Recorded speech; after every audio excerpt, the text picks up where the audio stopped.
here we go. So turn the page, and now we're going to do Kingdom Plantae. Just alert, you might hear my hound dog wandering around. She's wandering right now. But, so if you hear like claws on the floor, it's her old feet wandering this house. Okay, so just like the animal cell on Kingdom Animalia, this little video is going to, or on the Nearpod, this is a plant cell. And you can see on the outside, you've got the cell wall, a little more geometric in shape. They tend to be that way. They kind of look like tiles under the microscope. But you've got all the classic parts of, pardon me, a plant cell. That one little green thing. Oh, I don't know if I could do it with the mouse because I'm going to move it around. There you go. There's a chloroplast.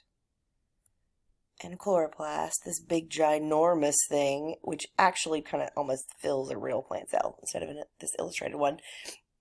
And that's your vacuole, usually filled with water because, plants need a lot of water, so they'll store their water in there. But, yeah, here we go. Kingdom Plantae. Oh, gosh. Oh, I'm missing a slide. Well, let me just tell you, plant cells are eukaryotic. What happened to that slide? You need to add that plant cells are eukaryotic. Plant cells have a nucleus. If you can't remember how to spell eukaryotic, turn your page one back and look how you spelled it on Kingdom Animalia. I can't believe my slide's gone. Anyway, so plant cells are eukaryotic. And then plant cells, this slide, plant cells can't differentiate, meaning all the variety of kinds of cells you saw and we talked about with Kingdom Animalia, plant cells can't really do that. They have a cell wall which limits the types of cells they can have. So this picture, while it looks super confusing and are you worried about all those words on the screen, don't be. Concern yourself with the words I put on the screen at the top. The only reason I like this picture is because all the cells in this picture look kind of similar. They're kind of like rounded rectangles. They repeat, and they all work together in this rounded rectangle repeating pattern of different tissues in a plant, which is why plants, even in far off places in very different habitats from here, will have a lot of the same structures that our trees and bushes and plants around southern Appalachian mountains do. They have roots, they have stems, they have leaves. Occasionally, if they reproduce sexually, they have flowers. And so, you have these repeating structures. Now, the flowers might be all different looking, but the flowers even have the same parts. So, it's just hard to get variety when their cell walls limit how much their cells can change. And their cell walls are made of cellulose. I told y'all a couple of different times that Nashville and any testing we have will expect you to know, yes, you learn that plant cells have cell walls, like back in elementary school, but your 7th grade bigger definition of plant cell walls is that plant cell walls are made of cellulose. Julie. I like this picture of cellulose because it shows what it really looks like under an electron scanning microscope in the very center. But that its structure, oh, sorry, Jane's getting a big drink. June. Sorry, its structure is a lot like if you've ever seen like a big cable or electrical wire, or even if you just like old school rope. It's a lot of fibers working together. So cellulose fibers down to the microfibers, down to the individual molecule chains, it's just repeating fibers, which is tough. Cell walls are very tough. Remember, we can't break this down in our digestive system. Even in our stomach acid, even in all the digestion that goes on through our intestine, that we pull out all the other vitamins and nutrients from our food, we can't touch cellulose. It's that tough. So it works its way all the way through us. So yeah, cellulose. Tough, what the cell walls are made of in Kingdom Plantae. All right, some stuff for you to add. I know it looks like there's a slidey right here, and I'm going to miss something, but I'm not. Hold on. See? It's fine. There's not much to there. Oh, there it is. I still had another slide though, but some notes for you. You probably already have the first one down because I told you to. All plants are eukaryotes. All plants have a cell wall. And because they have a cell wall, they have typical, predictable forms in general. You can always find outliers everywhere. So this isn't an always and forever, but most plants have this predictable form. Roots, stems, leaves, and maybe flowers. And remember, if I go too fast and go to the next slide, you can always hit pause. You can always hit rewind. Nobody cares, including me. I want you to get all the information. That's the most important part.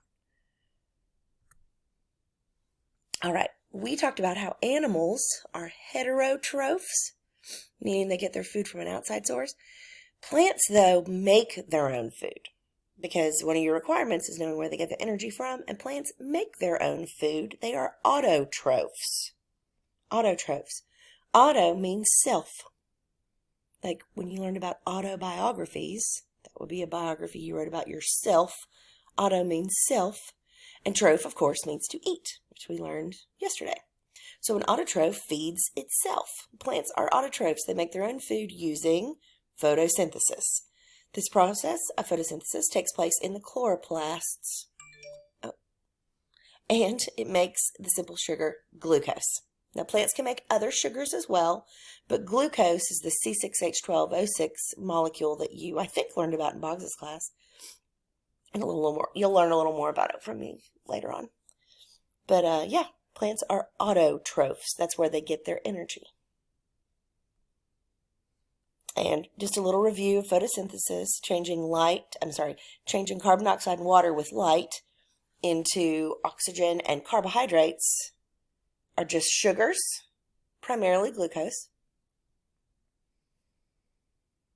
I know you learned this in elementary school because my children have had to learn it. I've had to help them study, so I know you've got it somewhere locked away. I'm sorry, I keep yawning. Somewhere locked away in your pandemic brain. This was put in there at some point, so let's pull it back out. Photosynthesis. Now, plants reproduce sexually and asexually, but I put this GIF on here nice and big because learning that plants reproduce sexually sometimes just absolutely just flabbergasts 7th graders. And then I remind them that sexual reproduction in plants is just pollination. Pollen is genetic material, and it is carried from one plant to another plant to make a seed, which is the definition of sexual reproduction: two parents creating genetically unique offspring. Now, I know what you have in your mind about sexual reproduction. It's what you've been learning in family life and all that stuff, but it doesn't look the same in the plant kingdom, clearly.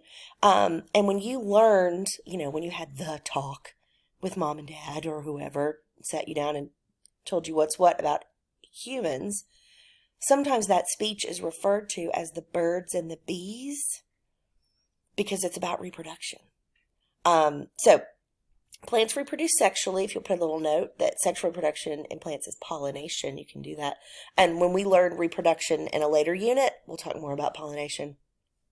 But yeah, sexual reproduction in plants. They also can reproduce asexually. This is one of my favorite plants. This is a picture of a spider plant. You may have one at your house. This is a great summertime porch plant. When we do reproduction as a unit, I will bring plants in. You may have seen kids walk around the halls with plants this year.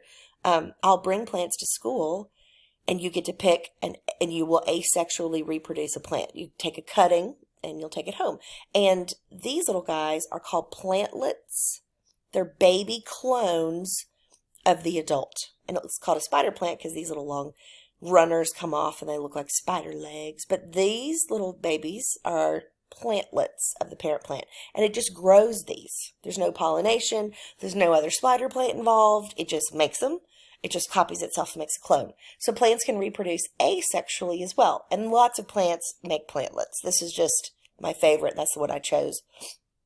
So in your notes, you should have plants reproduce sexually with pollination and can reproduce asexually. And you can just write spider plant, and hopefully this picture will come to your mind. All plants are multicellular, just like all animals are multicellular. There are no single-celled plants.